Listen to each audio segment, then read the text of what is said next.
Yeah, check 1, 2, Mike Supreme, TPMD, the podcast dream team. Chucky Fresh, definitely no joke. You can't see me even with the microscope. I'm massive dope, but funky, who's deafer?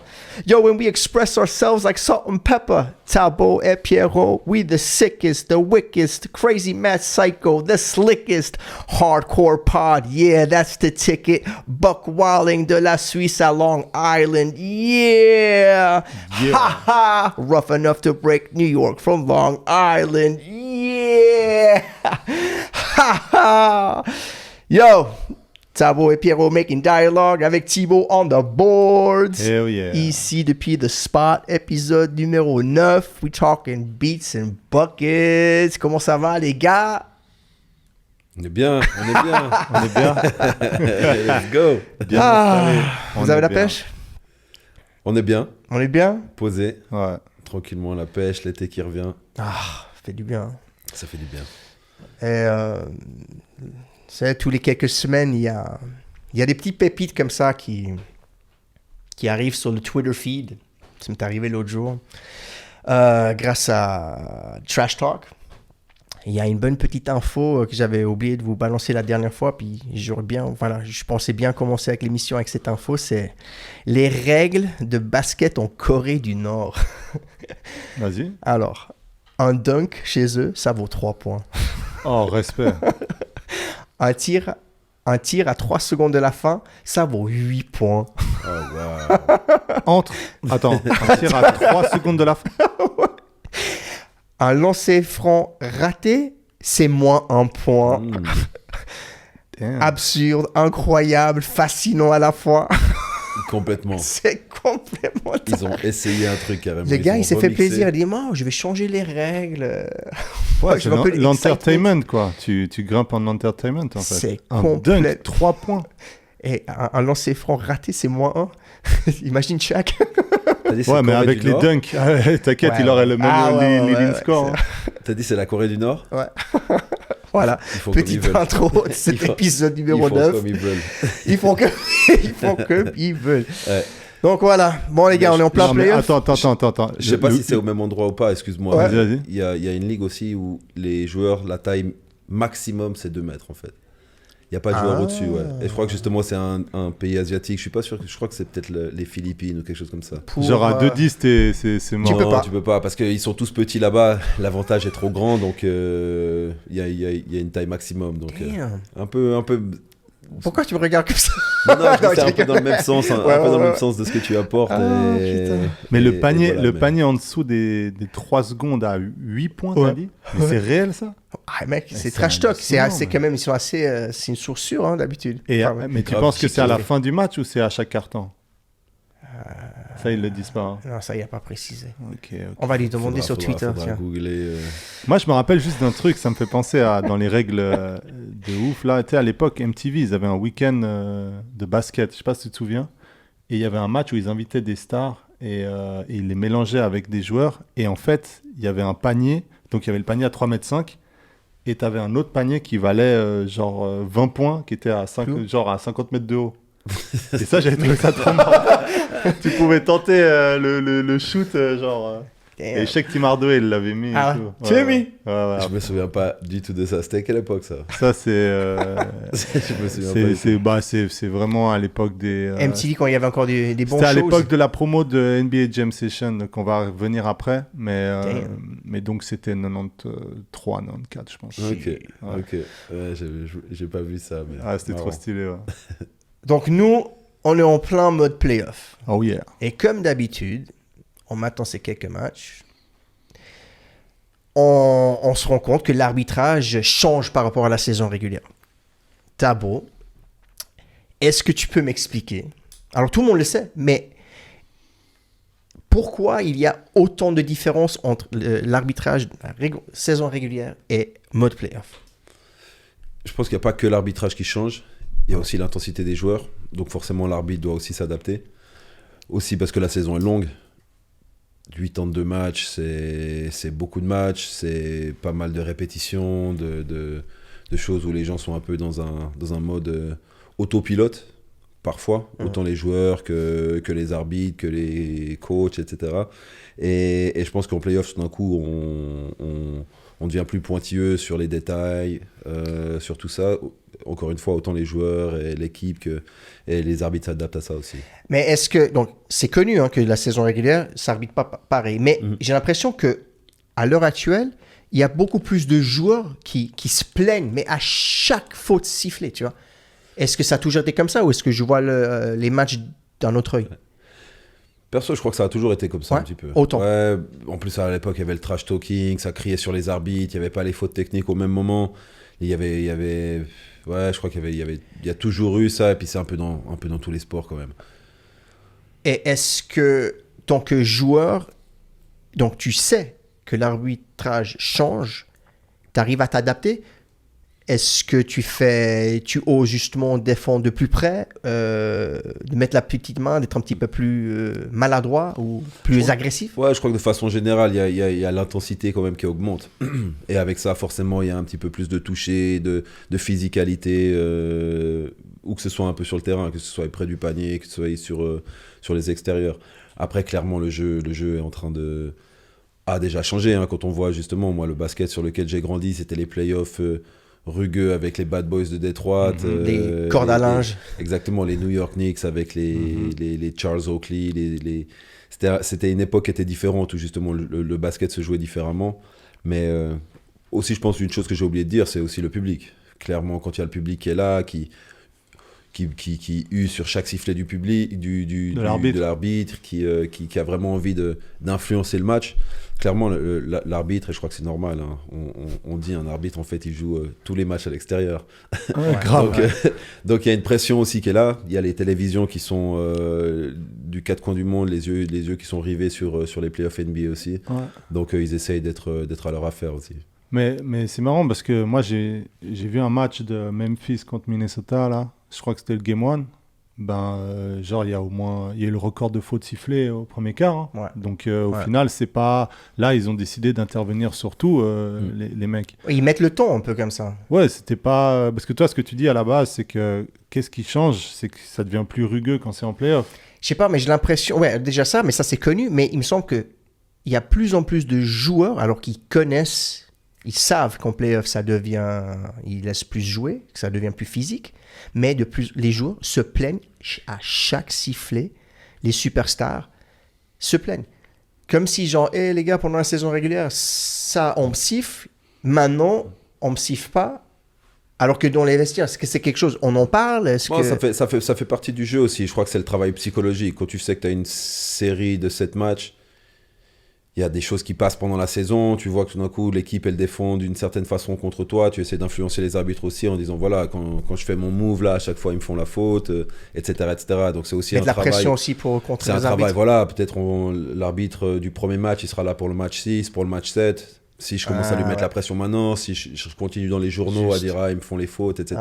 Il y a tout un travail psychologique aussi et les superstars, à quelque part, c'est un peu leur rôle aussi. Ok. Ouais. Il y a une stat que j'ai vue. Bon, là, on est dans les premiers rounds de playoff, mais Chris Paul est. Chaque fois qu'il y a l'arbitre, là, Scott Foster, il perd. Il est 14 et 0. Non, 0 et 14 quand lui l'arbitre. C'est quand même complémentaire. C'est ouf. Et j'espère qu'il ne l'aura pas en finale en finale NBA. Donc, ouais, j'ai une petite anecdote par rapport à ça, parce que je dis pas que c'est ça qui se passe, mais je me souviens de ma deuxième année. J'étais à Chicago et on joue contre Denver. Carmelo Anthony au top de sa forme, etc. Gros match, machin. Et j'étais au quatrième quart-temps. Peut-être troisième quart-temps, quatrième quart-temps, je sais que c'était en deuxième mi-temps, un peu vers la fin du match, et le coach me fait rentrer justement pour jouer dur sur Carmelo. Donc je joue dur, je crois qu'il y a une faute qui est sifflée, etc. Et Carmelo il se plaint, parce que vraiment je jouais dur sur lui, plusieurs actions de suite, il n'avait pas touché la balle. Et à un moment il y a des lancers francs, et j'étais un peu de mon côté tout seul, et l'arbitre il vient vers moi, puis il me dit continue de jouer dur sur Melo. Je le regarde un peu comme ça, je dis quoi? Puis il me dit ouais, t'inquiète pas, de toute façon je l'aime pas, je siffle pas. Hardcore. Ouais. Bon, on a trouvé le teaser de l'épisode. Mais c'est ouf, tu vois. Et ça m'a surpris. J'ai dit, attends, mais pourquoi un arbitre carrément qui vient me dire ça, tu vois, ouais, vas-y, continue de jouer dur, je l'aime pas, lui. Mais bon, ça arrive aussi. Du coup, t'as fait quoi? Ouais, j'ai joué dur de ouf. Et il t'a rien sifflé, Et ça, l'arbitre? Lui pas, après il y en a deux autres, tu vois. Mais, Il mais bien sûr, moi j'ai tiré avantage du truc, mais c'est vrai qu'après je me suis dit, attends, c'est chelou quand même. C'est pas très partial, quoi. Pas du C'est tout. complètement Pas du tout. Pas du tout. Kobe, il disait aussi qu'au début du match, il teste. Il chope une faute. OK. Il dit, bon, bah, qui tout double? J'y vais, je continue. Il chope une deuxième. Et il se dit, à ce moment-là, beaucoup de joueurs, ils se retirent. Lui, il fait le contraire. Il rattaque parce qu'il se dit, l'arbitre va pas me donner une troisième faute à la 5e minute. Donc, coup de poker, qui tout double, bam. Et souvent, ça passait. Ça, c'est pour les superstars. Ouais, donc il y a vraiment ce treatment superstar. Clairement. Bon, il y a aussi, Honnêtement. quand tu es excuse-moi, mais quand tu es une équipe et tu décides d'attaquer ton match en étant agressif, quitte à avoir des fautes au début, tu sais que qui va t'en mettre, mais n'empêche que tu donnes le ton au match aussi. Et du coup, l'arbitre, d'un côté, il va être obligé de te laisser jouer parce que sinon, sinon, il n'y a pas de jeu. C'est sûr. Et après, il faut que les 5 joueurs qui sont sur le terrain le fassent. Il faut que... et c'est ce qui se passe en play-off, justement. C'est pour ça qu'en général, l'équipe la plus physique, qui amène le plus d'intensité, a justement l'avantage par rapport à ça. Ouais. Et tu disais, les superstars, ils ont un certain traitement.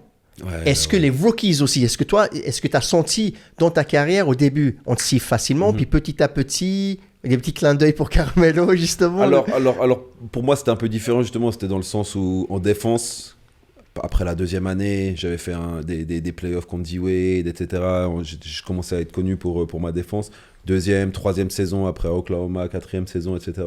Je sentais quand même que le respect des arbitres commençait à augmenter un petit peu. C'est-à-dire que les fautes qui me sifflaient au départ, maintenant, ils se disaient « Ah non, en fait, le gars, c'est un bon défenseur. » Donc, on sait que parfois, il peut, justement, tenir son gars, rester devant, même si on a tendance à siffler la faute. Les bons défenseurs, ils sont labellisés un petit peu, puis on leur donne un petit peu plus d'espace.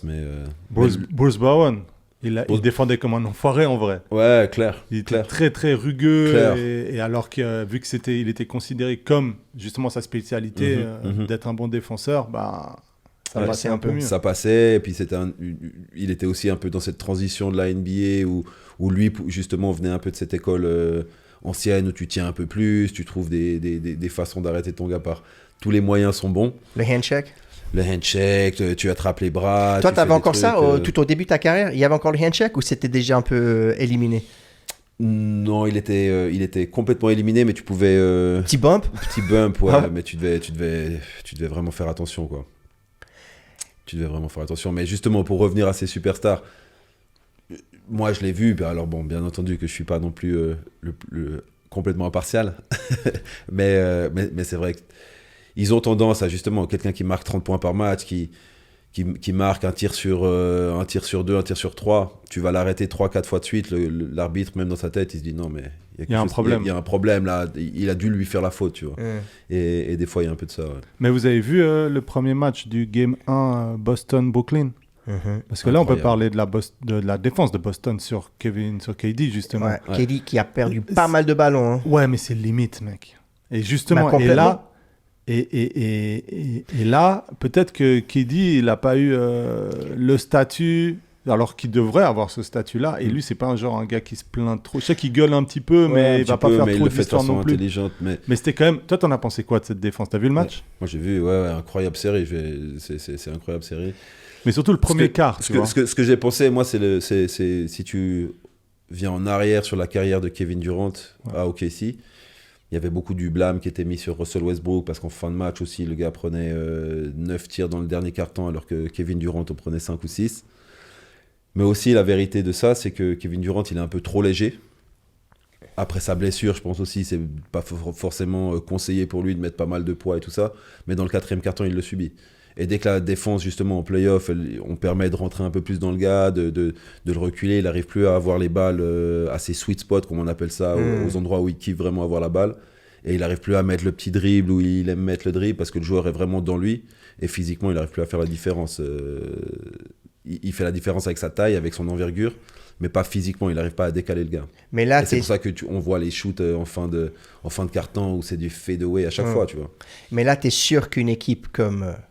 les Nets, ils vont tout faire pour pouvoir mettre la pression en écrivant des lettres à la NBA pour dire hey, regardez comme vous avez traité notre superstar, regardez les images, pour mettre la pression pour le game chez eux. Les matchs qui suivent. ouais, Les matchs qui suivent. Ouais. Clairement, ça, encore une fois, ça fait partie du, ça fait partie du game. Donc, on parle du game.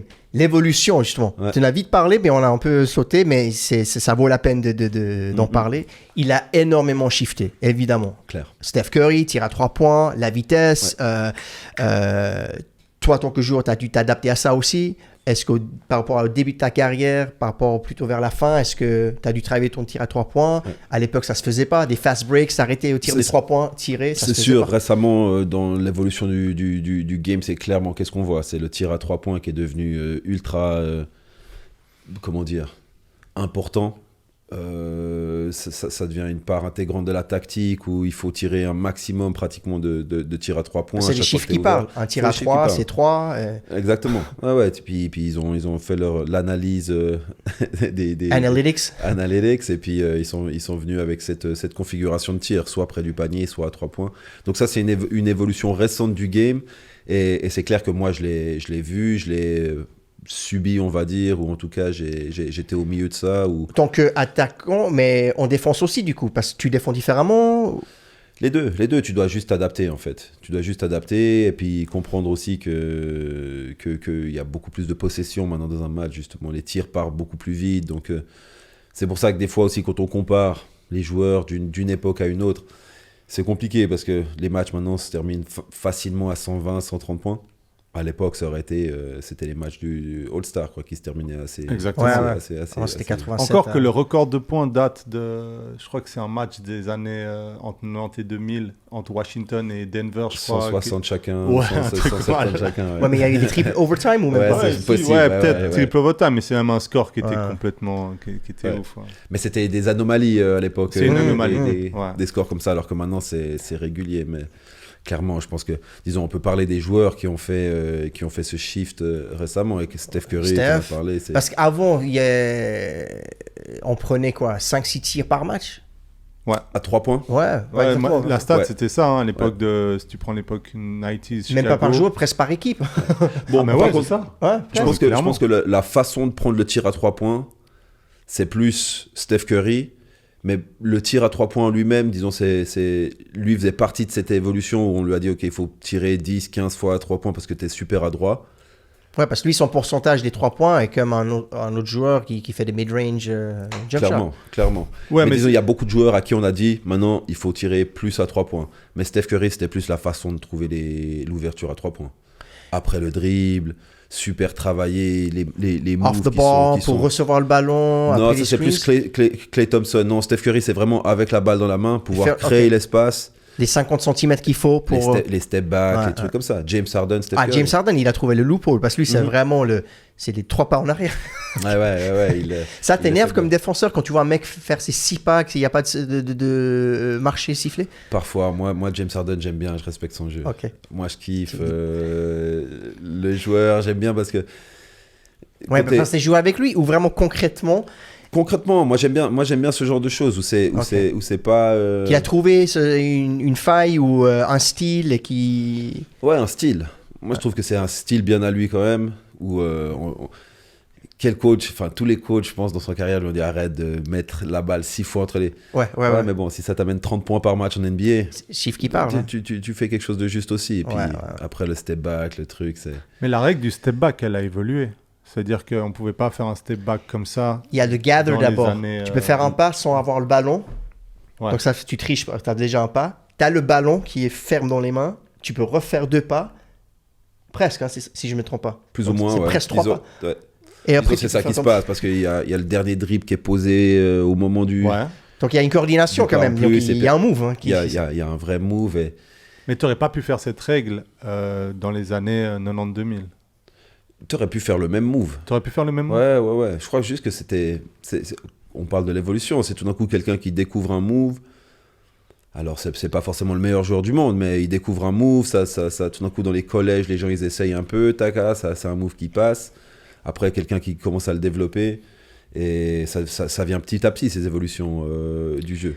On l'a vu dans les années 80, aux années 90, avec Michael Jordan, tout d'un coup, qui venait révolutionner un peu le jeu, avec un style aérien, avec des choses qui étaient... T'imagines lui avec le tir à 3 points aujourd'hui?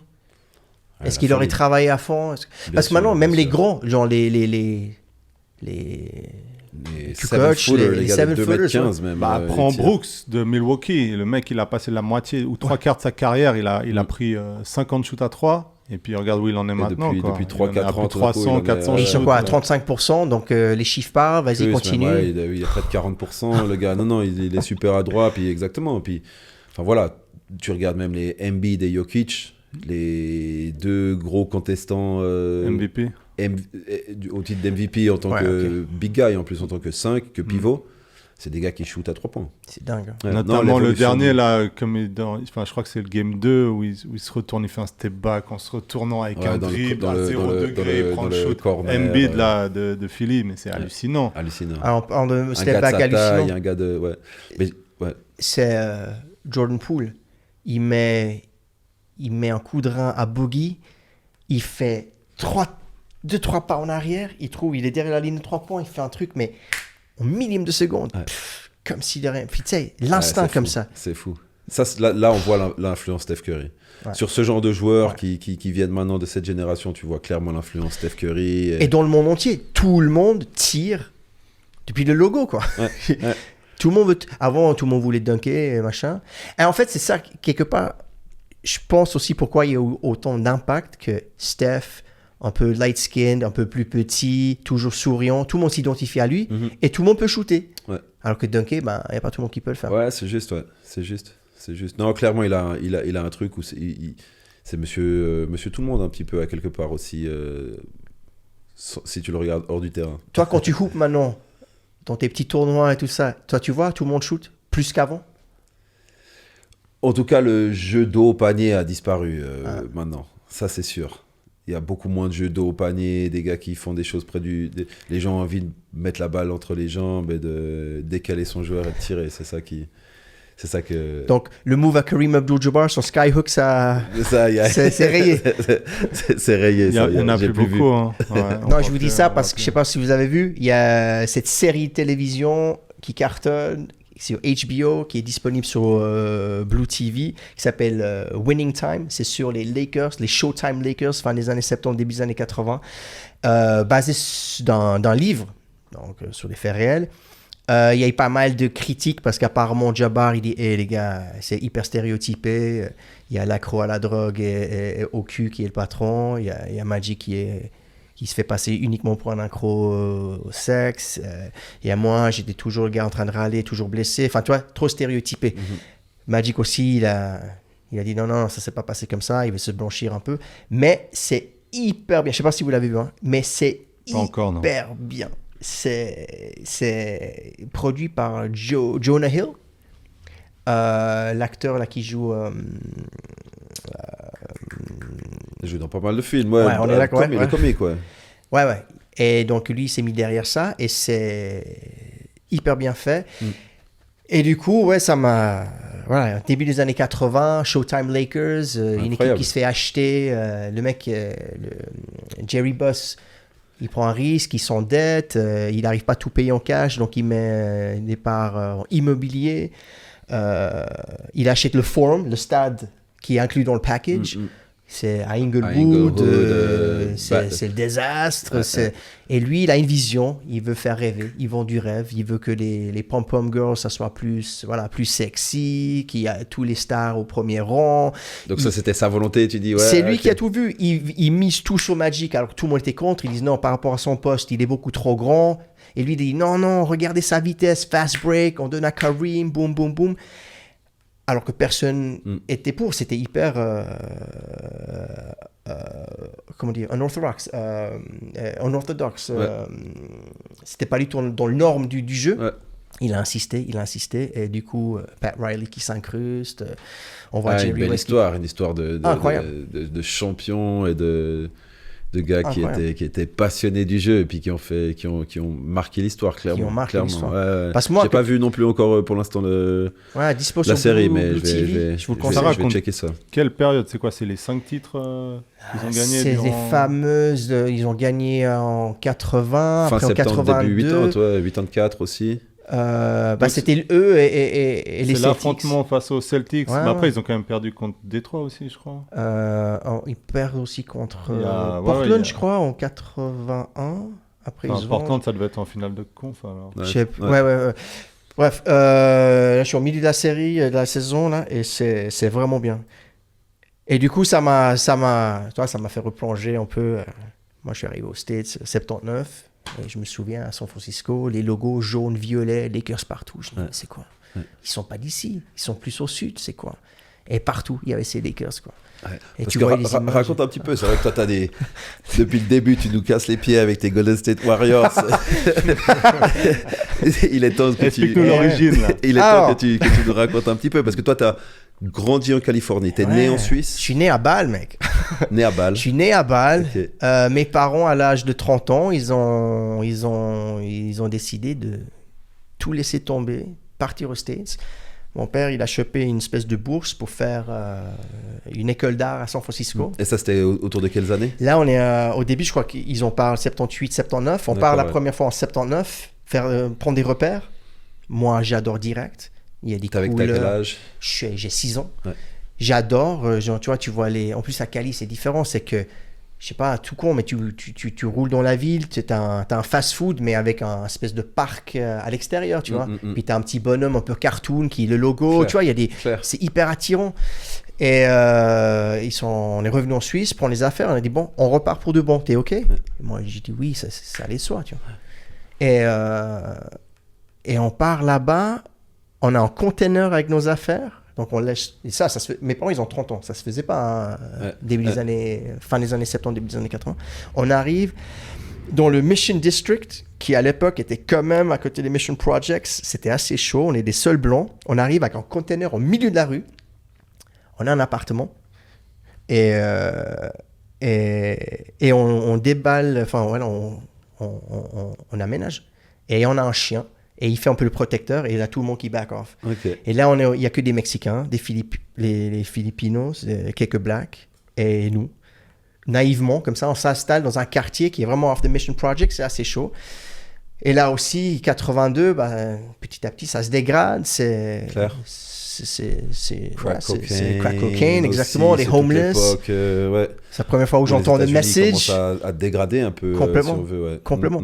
Broken glass everywhere, people pissing on the stairs, they just don't care. C'était vraiment ça. Ouais. Et pour moi, c'est devenu c'est normal. Vous faites combien d'années au States? On fait 7 ans. 7 ans. Ouais. Et à un moment donné... C'est une grande partie pour quand t'es jeune, que tu te construis, en fait, Je parlais pas un mot d'anglais. Mes parents, ils étaient censés rester 3 ans.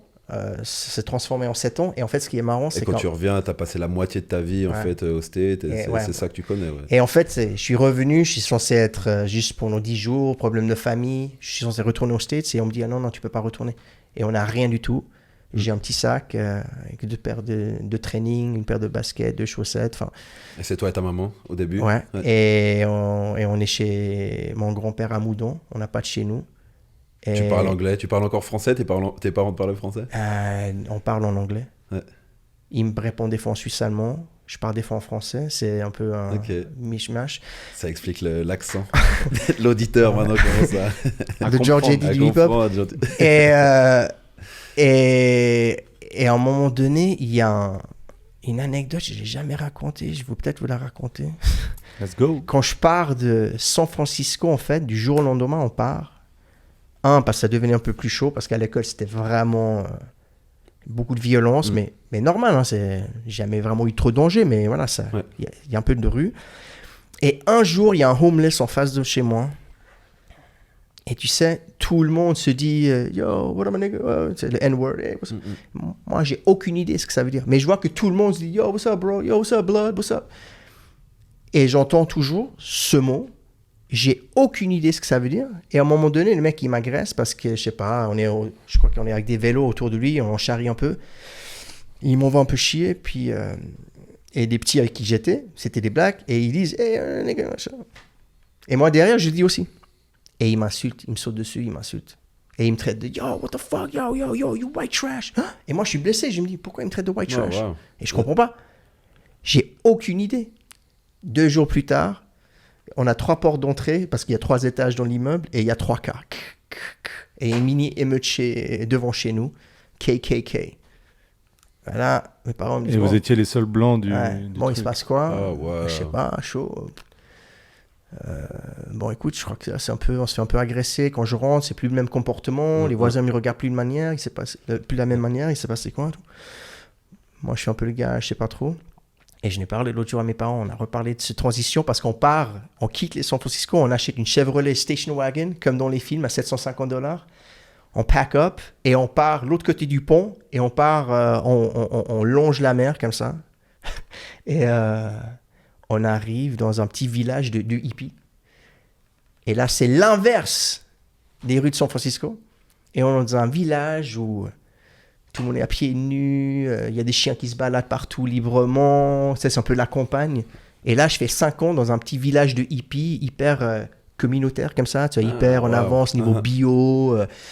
On tutoie les profs. La Californie. Exact, tu vois, un peu, pas une secte, mais genre tout le monde se connaît, tout le monde s'appelle parler. Avant-gardiste 2022. Hyper, exactement. Où beaucoup de gens qui étaient un peu soit recherchés par l'armée ou qui voulaient se mettre un peu low-key, qui se faisaient pousser la barbe, ou, des dealers, tout le monde traîne un peu là-bas, des artistes. À l'époque, c'était ça.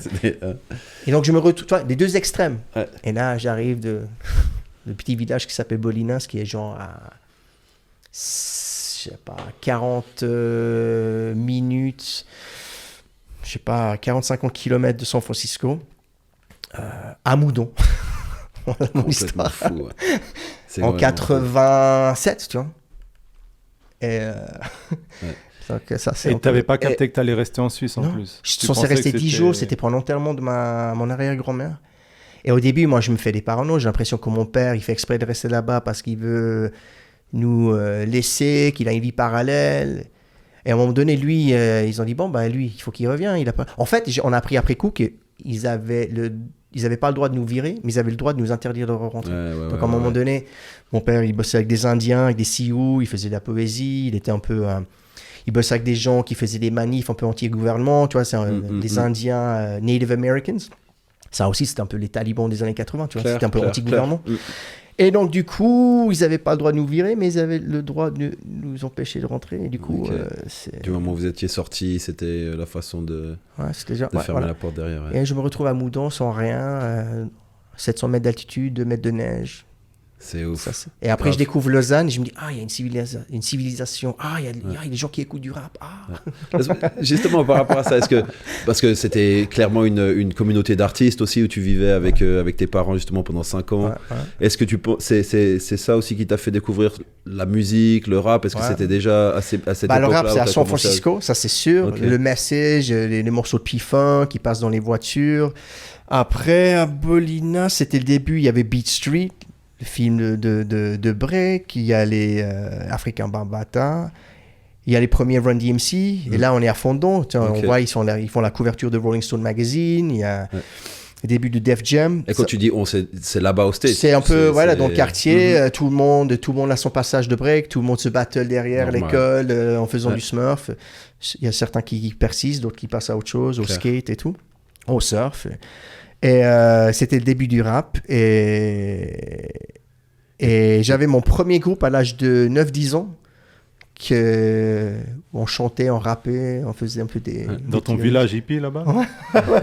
On s'appelait Baby's Business, c'est pour ça Baby Blue, un petit clin d'œil à ce premier groupe. Je suis encore pote avec les gars avec qui j'ai rappé et tout. Il vient des fois en Europe, hyper cool. Et le rap, c'était un vrai kiff déjà à l'époque, parce que toi, assez rapidement, quand tu reviens ici, en fait, tu rentres à la radio, tu commences à faire des choses dans il rappe. Tu rappes beaucoup ici. Je me considérais toujours plus un rappeur qu'un animateur de radio. À l'époque, je voulais percer tant que rappeur. Maintenant, ça n'intéresse rien. Mais... Et justement, donc, quand tu arrives, tu j'arrive à Lausanne, puis tu te dis, bon, déjà, ça, c'est mort. Qu'est-ce que je peux faire ici, quoi? Je découvre LL Cool J, I Need Love, seul dans ma chambre. J'écoute les Beastie Boys. que j'écoutais déjà là-bas aux States. Beastie Boys, lourd. Ouais, je Très, très lourd. découvre Couleur 3, je découvre Just One et Mr. Mike, et j'entends du rap à la radio, et je me dis, mais c'est quoi? C'est fou. Parce qu'il n'y avait pas encore les télés, il y avait genre 3 chaînes de télé, une chaîne de radio, et j'entends un peu de rap, j'entends Duty Free passer à la radio, j'entends des débuts de Sens Unique, et là je me dis, putain, il y a des mecs qui rappent en anglais. Ah, ouais, moi aussi, un jour je serai là-bas. Ok. J'écris mes petits textes. À Lausanne, on a les premiers groupes de rap. Puis à Lausanne, à l'époque, dans l'hip-hop, il fallait vraiment faire des choses. Tu vois, il fallait être actif dans le mouvement, comme on disait. Choisir un peu le rap. Ça passait bien à l'époque. Ça passait bien à l'époque de rapper en anglais. Est-ce que tu penses que maintenant ça passe encore si un rappeur en Suisse ou en France rappe en anglais? Ou on est trop loin, ça y est, on a crack le truc et maintenant c'est... En fait, ça dépend les canaux que tu vas chercher de diffusion. Mais c'est assez... je suis pas persuadé qu'il y a une méga évolution là-dedans. Dans le sens, ça fait 30 ans qu'il y a des artistes qui chantent en anglais là ici. Et ça marche pas trop, tu vois. Un Rico, typiquement, il doit rapper en anglais. Ça, c'est son truc. Tu sais mais qu'il de fait toute pas façon, semblant, il c'est fera lui, tu vois. jamais- il fera Mais jamais un autre chose, ouais. Suisse ou une chanteuse qui parle un peu anglais, qui a un peu un accent, c'est relou. Et je préfère qu'il chante en français ou qu'il rappe en français. Là, il y a une vraie culture de rap en français. Moi, j'étais un moi, peu ce que je sur- conseille Ça, en c'est que général, la culture c'est... maintenant a changé quand même. On a une vraie culture de rap français. Bah, Il y a des précédents, il y a un historique. Ouais. à l'époque, AKH, il rappait en anglais. Parce que tout le monde, si tu rappais en anglais, t'étais ça, un peu, ouais. t'étais un peu the dude, tu vois. Ouais, t'es sûr de ça? Ah, ouais. Parce que quand t'as des images d'archives, il rappait déjà en français. Ouais, il rappait en français. Mais ses tout premiers textes, quand il était à... Il pose son premier verset posé, c'est en anglais. Tu T'es sûr? vois. Ouais, ouais. Le truc... Parce que moi, je suis pas... T'es sûr que c'est en anglais? Enfin bref, il faudrait qu'on vérifie. ouais, mais je vois, on va aller chercher la référence. Il rappait en français. S'il vous Ouais, plaît, il rappe- pour le prochain. Ouais, t'as raison. Mais en tout cas, je sais qu'il rappait en anglais, puis quand tu rappais en anglais, t'étais un peu le boss, tu vois. Ah non, clair, exactement. Il y avait ce truc. Ouais. Puis surtout, tu captais les lyrics. Et tu captais plus facilement les structures de rimes, comment, les jeux de mots, ou piocher les métaphores, les jeux de mots et tout. Et moi, j'ai profité. Hein. J'étais, le carré et tout. Et après, il y avait beaucoup de rappeurs en français qui écoutent, tu vois, qui captent le ricain et qui font, tu vois, Il, Akash, Booba. Booba, ouais. C'est des mecs On en qui- parlait dans l'épisode avec Thomas Wiesel, justement, de ça, ouais. C'est exactement ça. Juste. Ouais. Mais souvent, moi, ce que je peux conseiller lorsque des personnes hésitent à chanter en français ou en anglais, parce qu'il y a beaucoup ce réflexe ici, c'est vrai. Je dis, mais Encore maintenant, c'est vrai? Ouais, bien sûr. Ok. Bah, ça m'arrive encore de recevoir des artistes qui savent pas de quel côté se lancer. Ouais. Moi, je dis, c'est choisis la langue de tes rêves ou de tes pensées. Ah, Du c'est moment que tu penses dans c'est une bien. dans une langue, ouais, c'est Mhm. celle-là qui C'est doit le plus doit facile. faire ça. Ça Ce va qui est venir le marrant, plus naturellement. c'est que moi, à l'époque, Exactement. j'essayais de le faire en français. Mais ça venait moins de là, tu sais. Donc, il y a moins le feeling, comme tu dis. Et du coup, c'est pas convaincant. Au moins convaincant. Ouais. Et ça, ouais, il faut que tu sois le plus sûr de toi. Donc, ouais, ça, c'est une bonne façon de trancher. De Ce que trancher, tu dis, ouais. ouais. Toi qui as vécu justement presque 10 ans au State, etc., maintenant tu penses en français tout le temps ou est-ce que tu mixes Là, c'est kiff. Là, c'est 50-50. 50-50. Il y a des mots qui viennent plus facilement en français. Je parle beaucoup en anglais à mon taf. C'est marrant, avec ma fille, je parle plus en français, mais j'essaye de parler en anglais. Avec mes parents, c'est que en anglais. Enfin, ouais, il y a Ouais. un peu schizo dans ma tête. Hein. L'anglais, c'est une langue accrochante quand même parce que bon, on a fait quand même 15 Et toi ans avec ma femme, Ouais. etc. Ouais, mais c'est vrai, des fois, il y a certaines conversations, il y a des mots, ça vient plus facilement en anglais, alors que clairement, notre langue maternelle à tous les deux, c'est le français. Mais l'anglais, c'est bizarre pour ça. C'est Il y a vrai un- que ouais, il y a un truc. ça t'accroche un peu, il y a certains mots, certaines expressions qui reviennent. Mais est-ce que ça t'a déjà handicapé, genre, par exemple, quand tu dois dire un truc rapidement à un de tes joueurs, mais genre, ça te génère, t'arrivais pas à t'exprimer, genre... Est-ce que tu t'es retenu un peu à cause de ça? Ouais, j'ai eu ça beaucoup, tu sais, parce que surtout avec les coéquipiers, en fait, surtout hors du terrain. Sur le terrain, c'est encore autre chose, parce que c'est tout le temps les mêmes Ouais, ça, c'est ça. expressions. Puis après, il y a des expressions qui sont propres à l'équipe aussi, justement, des mouvements en défense, des trucs, et puis les systèmes. Donc, c'est un langage qui vient assez facilement, t'es beaucoup à l'entraînement. Mais hors du terrain, c'est vrai que quand c'est pas ta langue maternelle et que les gars, ils parlent avec un slang, ça parle vite, ça balance des blagues. Des fois, quand t'es celui qui... comment dire, butt of the joke, Ouais. quand le joke s'adresse à toi et qu'il faut répondre rapidement. Des fois, c'est vrai que tu Là, bloques c'est un peu, dur, t'as hein. envie de sortir en Et français. en puis basket, tu- ça trash à fond, ces gens. Ouais, dans les vestiaires, Ouais. dans les bus, etc., c'est clair que ça rigole bien. Donc, C'est qui les équipiers les plus marrants avec qui t'as as eu affaire? les plus marrants, il y a Sergi Baca, il était très drôle. Et il te vanait en français, c'est- du coup? Ouais, on parlait beaucoup en français, puis, mais en anglais, il était même, justement, en fait, ça rajoutait presque avec son accent, et puis il avait pas peur, justement, de se tromper, et puis de dire des mots comme ça, donc... Son personnage, un peu comme ça. voilà, ouais, très drôle, mais Steven Adams, Ah ouais? ouais. C'est pas lui qui a genre 14 fils frères et sœurs? Ouais, je crois qu'ils sont 18 dans la famille. Et puis sa sœur, en fait, était championne du monde de lancer du poids. Ah, ok. C'est la femme la plus forte du monde 7 années de suite ou un truc comme ça. Non, Oh, c'est c'est une famille grande de sœur? monstres. Grande sœur, ouais. Parce que lui, il est Lui, super lui, jeune le en plus fait. Hein. jeune. Lui, c'est le plus jeune de la famille, je crois. On dirait qu'il a 35 ans, mais il a genre 25 ans. Non, peut-être Non, pas, mais 27 ans. Ouais, il doit avoir une. Ouais. Mais en tout cas, il ton arrive équipe gentiment d'OKC, sur c'est la super trentaine, jeune. mais il est Ah. encore jeune. Ouais. Mais il y en a beaucoup. James Harden, c'est un gars qui est drôle, hors du terrain. Il est... Dans les strip clubs? Ouais, là, On peut là, pas il en rigole parler plus. Là, il rigole plus, par contre. Là, C'est vrai. Ah. Sinon, si on parlait des joueurs, qu'est-ce qu'on avait dit? Il y avait deux catégories que je voulais bien décortiquer avec vous. Je sais pas lequel faire en premier. Il y a les meilleurs joueurs qui n'ont jamais gagné de bague. Hein, peut-être pour commencer. Moi, j'ai 2-3 noms comme ça qui me viennent. À votre avis, qui est-ce que vous... Allez, si chacun, tour de table, balancez un nom. Vas-y, Thibaut, pendant que je réfléchis, parce que... Bon, moi, Il y c'est a facile. Il y a Barclay déjà. Ok. dehors. Moi, Et je vais dire puis- Reggie Miller. Ouais, Steve Nash. Ah. Steve Nash, je me suis dit, c'est quand même C'est pas mal. ouf qu'il il a Il y a jamais une Après, il y a un liste, autre qui est parce que vachement- Karl Malone, Ok, ouais. Carlman, il n'a pas gagné avec LA tout à la fin de sa ils ont carrière. pas pris, là. je crois, justement. Avec Gary Payton et tout ça, je crois pas qu'ils ont eu la bague. Ah, ils l'ont pas eu. Je crois pas, non? Moi, je suis pas un Ouais. Lakers fan, donc je sais Même, pas. elle était au rabais s'il l'a eu, mais peut-être. Ah. Je veux Et si je vous j'ai dis pas le Ewing? souvenir. Ouais, ça c'est. Ouais, Peut-être. ça Clairement. c'est dur. ouais. Si je vous dis Chris Paul, on s'en fout.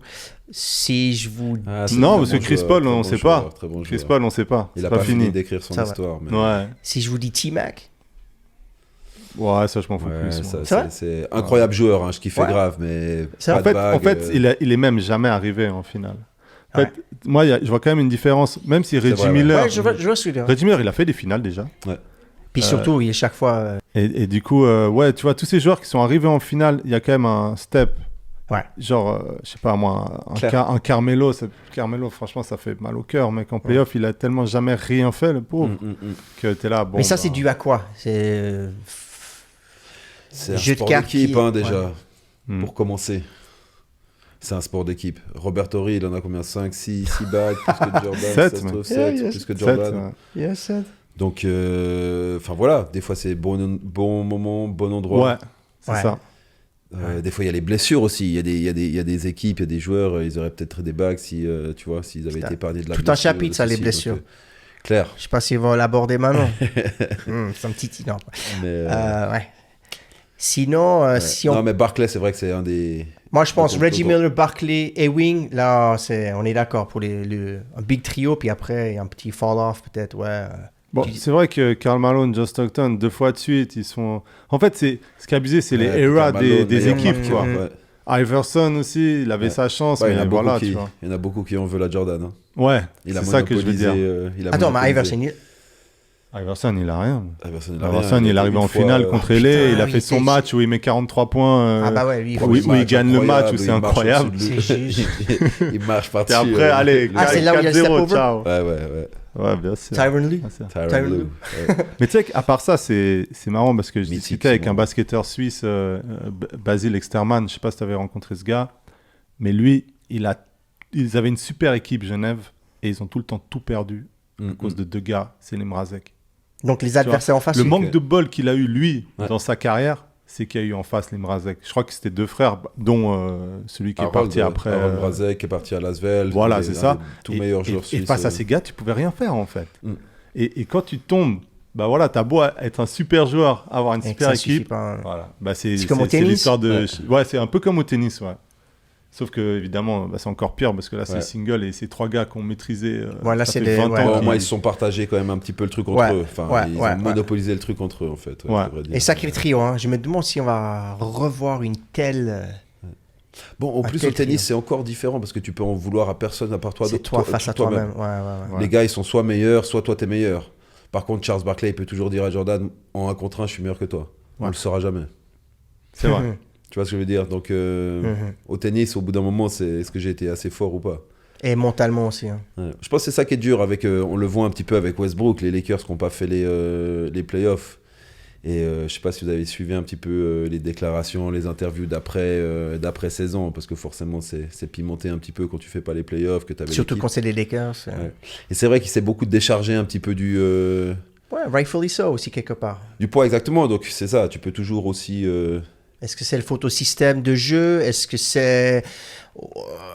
C'est un ensemble de choses. Après, les gens diront qu'un vrai bon joueur, il va au-delà de ça, puis il gagne. Vrai bon joueur, alors. Si on parlait des most skillful players, donc les joueurs les plus talentueux à l'heure actuelle, moi j'ai quelques noms en tête. Beau avoir joué ou talentueux? Je pense que c'est un peu synonyme parce que beau à jouer. C'est vrai que c'est assez synonyme, je pense. Enfin, il y a l'élégance. Ouais. Parce que l'élégance, c'est pas forcément. Par exemple. Vas-y, balance 2-3 noms. Non, mais même Ja Morant. Genre, dès qu'il est sur le terrain, c'est incroyable tout ce qu'il fait. Il est super skilled. Tu pourrais le mettre dans les most skilled. Entre le clair. dribble, Ouais, mais il a pas un shoot qui est incroyable pour l'instant. Moi, je trouve qu'il y a un qui pour sort du lot, ouais. c'est Kyrie. Tu sais, au niveau, comment il arrive à gérer son corps dans l'espace, son équilibre, comment il arrive à maîtriser son corps. Il fait des moves, ça paraît tellement facile. Vous avez vu ces images où il s'entraîne et il bascule comme ça. Au niveau équilibre, tu sais, il a 2 pieds par terre et il chiffre. Ça, je crois que c'est fake news. À mon avis, ah ouais, on a déjà parlé de ça. Il se cherche. Mais par contre, je te rejoins sur un truc. Kyrie, quand même. Kyrie, c'est magnifique. C'est vrai qu'il y a tout. Le shoot est dire. beau, l'équilibre est hallucinant. Kyrie, KD, Steph. On est d'accord. Ouais. Mais parlons de Jokic. Parce qu'au final, oui. ce qu'il fait, c'est magnifique. Les passes, la vision du jeu. Exact. Et puis son intelligence, ses petits moves qu'il fait tout le temps, comme il sait jouer avec son corps et tout. Après, c'est moins sexy. Et Embiid aussi. Mais c'est ça, en plus, on a cette conversation où il y en a beaucoup qui sont justement dans la même catégorie, c'est-à-dire de ces joueurs super skilled qui contrôlent la balle, qui contrôlent un match carrément avec la capacité qu'ils ont de faire des passes, de mettre des tirs, etc., etc. Quand j'avais fait ma draft, j'avais joué contre Brandon Roy à l'époque. Incroyable. Et c'est exactement ça que je me suis dit. C'était un joueur qui maîtrisait le jeu comme j'avais jamais vu personne en Europe maîtriser comme ça. C'est-à-dire il maîtrisait son ballon. Si tu lui rentrais dedans un petit peu, il était calme. Il se repositionnait avec un dribble, boum, boum, boum. Et maintenant, en fait... Un équilibre de jeu, là. Un équilibre, un truc où à chaque fois, il était sous contrôle, tu vois. Mmh. Et maintenant, j'ai l'impression que de plus en plus, en fait, c'est encore une fois, c'est cette évolution du jeu où, en fait, t'as une classe de joueurs qui viennent dans la ligue et puis ils ont tous, en fait, ces skills-là maintenant, tu vois. Donc parce qu'aujourd'hui, la relève, c'est magnifique quand même. C'est magnifique, il y a du niveau. Hein. Anthony Edwards aussi. Edwards. Ce qu'il est en train de faire en play-off, c'est quelque chose de joli. Enfin, voilà, il a, lui, avec Karl Anthony Towns, amené son équipe en play-off. Enfin, je veux dire, c'est... Belle histoire pour Towns aussi. Hein. Ouais, c'est mérité, par rapport à ce qu'il a vécu, par rapport à tout ce qu'il a donné à l'équipe aussi. Ça fait, je sais pas combien d'années. Et comme il s'est fait un peu chambrer, tu vois, il s'est passé un peu le gars un peu trop faible mentalement et tout. Il s'est bien... Non, c'est joli. Et non, mais il y a vraiment Enfin voilà, Trae Young. Ok, il y en a qui aiment pas, ils passent pas assez. C'est un peu le joueur le plus détesté quand même, non? Booker, lui... il doit être tout là-haut, hein? Mais il assume entièrement d'être le villain comme ça, non? Et puis je crois que tu sais quoi, quand tu as le coach à côté de toi, puis le manager, le président de l'équipe qui dit écoute, l'équipe est là à toi, shoot. Feu vert. Les critiques. Et mec, il met tout. Tranquille. Je crois que c'est Kyrie, mec, qui est passé super villain, mec. Ouais. Là, je crois c'est passé au match 1, mec. Est-ce qu'on peut pas... Alors, airball et swish. Transition. Parle de Kyrie. Qu'est-ce que vous en pensez? Moi, j'ai ma petite théorie. Vous avez vu, il a fait des doigts d'honneur, tu sais, derrière la tête, un peu au jour, parce que voilà, c'est les playoffs, on est dans le Boston Garden, c'est chaud. Clair. Euh, Et il y a tout l'historique. il y a a joué à l'historique, bien Boston, sûr, il est ça mal, s'était pas bien ça s'est mal passé, fini, exactement. Clair. Il fait des doigts d'honneur dans les vestiaires, dans le mec qui, enfin, il passe derrière dans les, derrière les, Dans les vestiaires, ouais. dans les les vestiaires, couloirs, et t'as les mecs qui disent, oh Kyrie, you suck, you suck my dick, bitch. Enfin, et alors ça, quelque part, ambiance playoff, cool. Ouais. Mais quand tu prétends de faire le ramadan, est-ce que tu as le droit d'être comme ça? On a le droit d'avoir des mauvaises pensées comme ça? Est-ce que c'est pardon, airball ou swish? Ouais, c'est un peu compliqué ce que tu dis parce que déjà, je pense Qu'est-ce que que je Allah, suis il pas pense persuadé que si tu fais le ramadan, tu puisses faire du sport à ce niveau-là pendant la période du ramadan, tu vois. Ouais, mais ça, je pense que oui. On l'a vu à Liverpool. Donc, il t'as dit des mecs qu'il comme ça. Non, mais ce que je veux Ah, dire, il c'est dit qu'il qu'à la fait le base... ramadan. Comment on a, Il faste, ouais. il fasse, oui, exactement. Non, mais tu peux faire ce que tu veux, mais dans le sens que, normalement, c'est quand même une démarche spirituelle, c'est un peu une retraite On spirituelle. est d'accord. Donc, Voilà, ça c'est que peut-être pas conseillé de faire un match devant 40 000 personnes. Et puis on va y chier tout le monde, avoir des Voilà. mauvaises pensées. C'est ça que je veux Mais dire. non, après, envoyer chez tout le monde, ça, pour moi, il y a autre chose. Parce que là, ce que tu dis pas, c'est le niveau d'insulte qu'il prend Qui reçoit qui- pendant ouais. tout le match. Et comme il garde sa Son concentration, Mhm, mhm. et ok, à un moment donné, ben, c'est trop pour lui, il l'exprime, mais derrière, il fait quoi sur le terrain? Bah, il a Il, ça. il met Il prend deux le shoots match à en- 3 points, il Bah, met c'est 3 grâce à lui crosses, qu'il il prend rentre, le il monte match, au hein. panier. Il fait de la folie. Il fait, Ouais. il fait un truc de malade. Donc, KD pas trop loin, Kyrie il oser, assume. oser insulter, ce que je veux dire, c'est oser insulter tout un stade et derrière maintenir ton niveau de jeu et être encore plus haut, franchement, moi je trouve qu'au niveau de la performance, c'est quand même quelque Donc chose de Ramadan, malade. son Ramadan, peu importe, il airball. Swish, pardon. Non, je peux pas dire switch parce que moi, je suis quoi qu'il se passe, je suis pas pour répondre Mhm. par ce genre de choses parce que pour les petits, je trouve que maintenant, il y a peut-être des petits qui vont faire ça parce qu'ils vont penser que c'est à la mode de mettre les mains derrière la tête Ouais. et faire des doigts d'honneur. Donc, je suis pas d'accord. Il est tu vois. compliqué ce airball, le swish. Mais je peux comprendre. Je peux comprendre il est que que humain. c'est trop dur En fait, à... moi, ce qui me dérange chez lui, c'est que c'est un peu ce fake-ass awareness, tu vois. Clair. Ouais, moi, c'est Il en je fait suis- trop. je suis On woke. peut- Gars, calme-toi. Tu Ouais. veux faire le ramadan, tu le fais. Tu peux répondre sans qu'on sache que tu fais le ramadan, mais prétends pas 2 jours avant comme quoi tu fastes et que t'es à fond là-dedans et tout. Et derrière, on va chier tout le monde et suck my dick. Moi, je bitch et suis tout suis ça. partagé entre vous deux dans le sens où je kiffe le fait qu'il derrière il assume Parce qu'il complètement. assume, il dit fuck that shit, it's the Il est playoffs. près de 40 points ou je sais Ouais, pas, ouais. il fait un match énorme, etc. D'un autre côté, Kyrie c'est un gars qu'on fait trop. Ramadan, le bâton, pour Flat venir Earth, au match, le bâton. Flat Earth. Je veux dire, mais en même temps, je kiffe. Mais oui, en même temps, je kiffe. il Pourquoi assume. pas? Vas-y, Pas de fais-toi main, plaisir. je me fais Tu sais que pas les gens vont parler. vacciner. Ouais. Voilà, pas vacciné, j'ai C'est encore l'impression autre que chose, c'était ouais, vraiment ouais. une conviction qui était profonde parce que, enfin, je veux dire, Ouais, mais voilà. c'est hyper égoïste aussi. Il fout toute son équipe dans la merde. Alors, pour faire l'avocat du diable, je dirais que, comme lui le voit, c'était peut-être égoïste de la part de tout le monde pour pouvoir voyager, pour pouvoir travailler, même à quelque part, d'accepter le vaccin. Et puis, c'était peut-être sa position à lui de dire non, moi, je vais pas être égoïste. Et puis, je vais dire non au vaccin tant qu'on n'est pas sûr de est-ce qu'on devrait accepter ou pas, parce qu'il a C'est une pas façon de voir les il a pas choses, passé. ouais. C'est une façon de voir les autres. Ok. Je suis pas en train de Ouais, défendre l'une ou l'autre. Mais ce que je dis, c'est que la personne en fait trop. Sa performance sur le terrain, moi je kiffe. Après, voilà, répondre avec les fans. J'aimerais que les gens soient moins offensés. C'est clair qu'il y a des enfants qui regardent, mais il y a les enfants qui regardent aussi des shows sur Netflix. Ils ont 13-14 ans. C'est On pas, revient à ce qu'on disait avec c'est Thomas, pas ouais. forcément Kyrie Irving qui va apprendre à un enfant à faire un doigt d'honneur ou pas. Tu vois ce que je veux dire. Ouais. Ok. Donc, Ok. C'est ce Je suis qu'a dit, partagé. c'est ce Allez, qu'a- joli c'est ce qu'avait switch, dit off the Booba. glass. je suis partagé. Tu te rappelles de la phase de Booba dans Temps mort? Il avait dit c'est pas de ma faute si les petits pensent à Tony devant leur petit De Suisse. l'artiste, Voilà, bah, c'est Ouais, exactement ça. On n'est pas responsable de tout, mais faut pas non plus. Les effets de mode, ça va trop vite, tu vois. Donc faut pas non plus. Je pense qu'il aurait pu se retenir. Maintenant, juste avant que tu passes à. Ouais. Moi, ce qui m'intéresse, c'est genre toi, est-ce que tu as déjà eu un public qui t'a pris à partie et sentir vraiment que ça pouvait. Genre, déjà, tu étais énervé et en plus, tu as ça. Est-ce que ça a un rôle Le vraiment self-control, c'est chaud. de sentir ça, tu vois? Ouais, clairement, une fois, ça m'était arrivé, mais avant la NBA, en fait. En Italie? Alors, en Italie aussi, mais c'était plus l'équipe. Ouais. Mais quand c'était, moi, personnellement, c'était avec l'équipe de Suisse une fois. On était parti faire un tournoi, je sais plus, en Slovénie ou en Slovaquie. Et gros raciste dans la salle. Toute une section, tu vois, qui commence à faire les bruits de singe, les trucs, les machins, nanana. J'étais au lancer franc, j'ai dit négro. Au bout d'un moment, j'ai craqué, je prends la balle, je balance, tu vois, sur les gens qui étaient devant un peu. Voilà. Donc voilà, mais j'étais jeune, hein. J'étais tout jeune et T'as quel âge? je sais pas, à l'époque, je sais pas, peut-être 16 ans. 16 ans. Ouais. Ah, bah. À la limite, tu vois, maintenant, comme je le vois, c'est que c'est un compliment. Si les gens ils sont dans la salle, qui sont en train d'essayer de te déstabiliser, c'est que tu es en train de faire quelque chose de bien sur le Ouais, terrain. mais à 16 ans, Alors, tu vois pas ça comme ça. Voilà, puis j'essayerais plus d'être. Enfin voilà, avec le recul, tu essayes d'être plus intelligent et puis de répondre d'une façon un peu plus intelligente que ça. Tu l'as regretté clairement. tout de suite après avoir balancé le ballon ou... Ouais, quand ils ont essayé de me courir dessus, puis que la sécurité. C'était instantané le regret. Non, mais il y a rien de. Ça a pas merde. trop dégénéré, il y a rien du tout. Sinon, on parle de regret. Airball ou Swish. Drake, il fait des 13 plaqués. Ouh. Laisse ça à Iverson. Non, là, il y en a un bon. Ouais, je suis d'accord. Airball pour moi, en tout cas. Jack Harlow et Quavo qui vont faire le remake de White Man Can't Jump.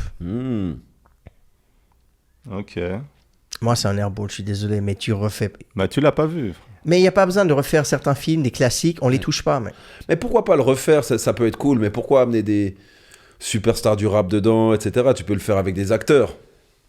Non, alors pourquoi pas prendre ces deux rappeurs, mais faire un autre vrai film, mais qui... Pourquoi un remake? Ouais, alors je le vois de l'autre façon. Je pense que faire un remake c'est bien, mais je trouve qu'on est trop justement dans la starification. Le film il va vendre parce que c'est un mais bon ça film. va tirer c'est du pas parce monde, que c'est Jack Harlow, c'est ça Quavo, que je dis. bien sûr. Et moi je suis ça c'est Airball Ok. pour moi. Ok. Mais White Man Can Jump. Swish. Swish. Ah, et non, il, je a, crois il, a, il a été marquant quand Je même. pense, et ça c'est un sujet pour un prochain podcast, c'est un des meilleurs films de basket, si ce n'est pas. Ok, tu vas aussi loin. Ah non, moi je ne le verrai pas. C'est vrai? Moi, il m'a on- marqué parce qu'évidemment, en plus, tu vas le voir au cinéma. Donc, tu vas voir Ouais. un film de basket au cinéma. Donc, c'est clair que c'est marquant. Ouais.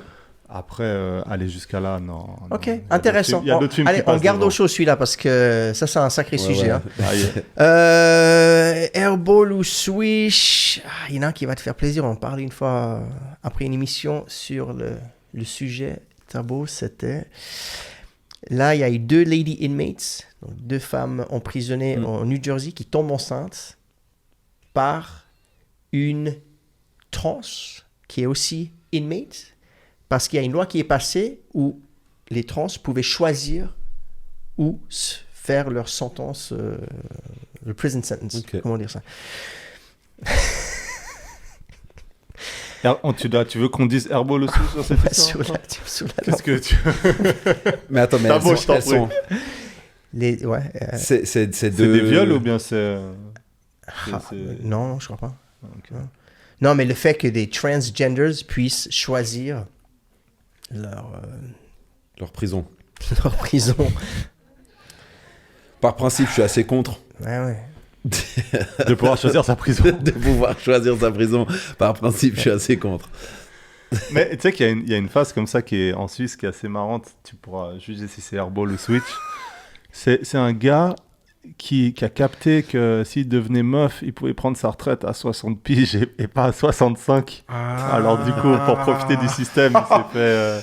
Mais je crois que le pire, c'est qu'il n'a pas changé de sexe, il a juste changé sur les papiers. Voilà. Wow. Les Non, gens, parce que vraiment. du coup, ça me donne envie de rebondir sur le fameux gars qui était en je sais plus quelle discipline sportive. Natation. La nage, ouais. Il était genre, je sais pas, même pas dans les 500 meilleurs. 400 Ah, ouais. 400 meilleurs. Ouais. Les mecs qui décident de faire une petite opération ou tout ce qui va des avec. hormones, disons, ouais. Et du coup, il rafle tout au championnat féminin. Ouais. Non, ça va un peu loin. Moi, disons, moi, ce que j'espère et ce que j'aimerais, c'est qu'il puisse y avoir une catégorie pour les gens qui transitionnent, qui Complètement. ont fait la transition, etc., et que ce soit une catégorie en elle-même. Comme ça, il n'y a pas besoin de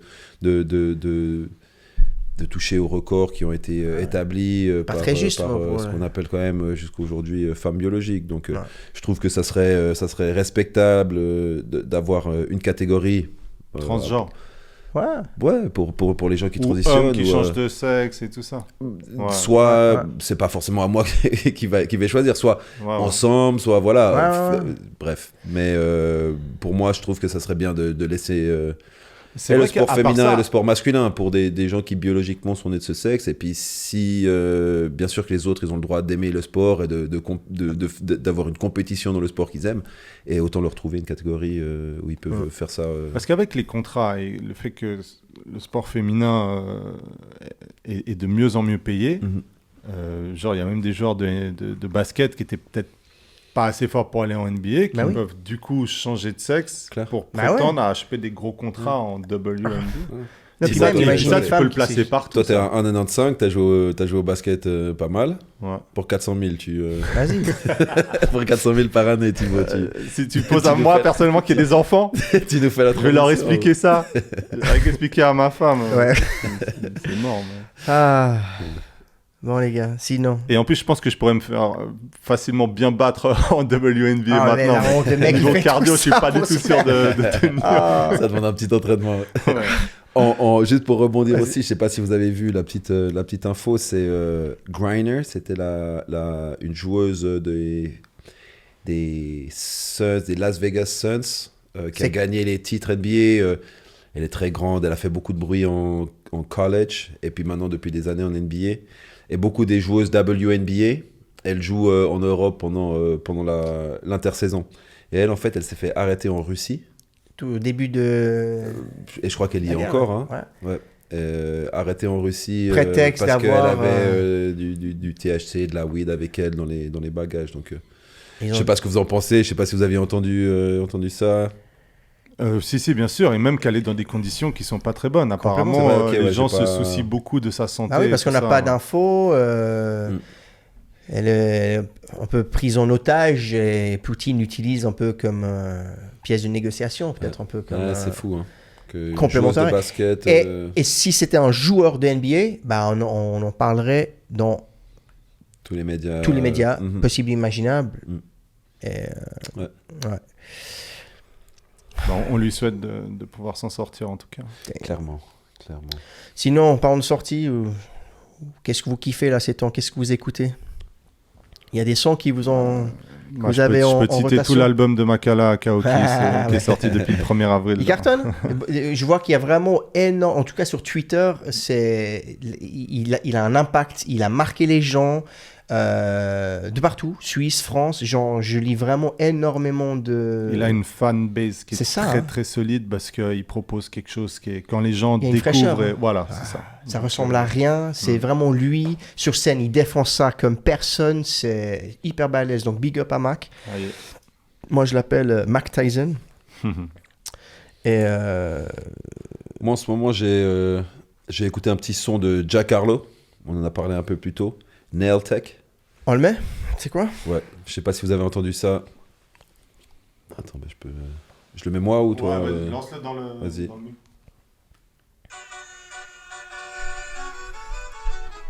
C'est des accordions? Je trouve qu'il a un style, lui. Hein. Ouais, je Il a un kiffe truc, bien, lui. je kiffe bien. Ouais, il est Un bon. flow.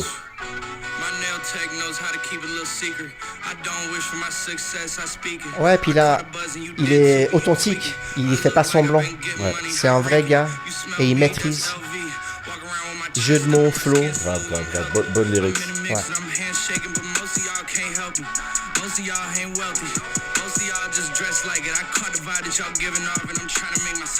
Très très lourd. Bon, je vais pas mettre le. Parce qu'il y a un morceau, il y a un featuring de Drake aussi qui a fait énormément de bruit sur un de ses morceaux à lui. Ok. Où il rebalance des jabs à push. Ouais. Qui a fait pas mal de bruit. Donc Moi, ça je- c'est Nail Tech de Jack Harlow. Nail. Nail Tech. Comment t'écris? N-A-I-L Tech. Ok. Moi, je Jack vais Harlow. vous mettre le morceau de Benny the Butcher et J. Cole.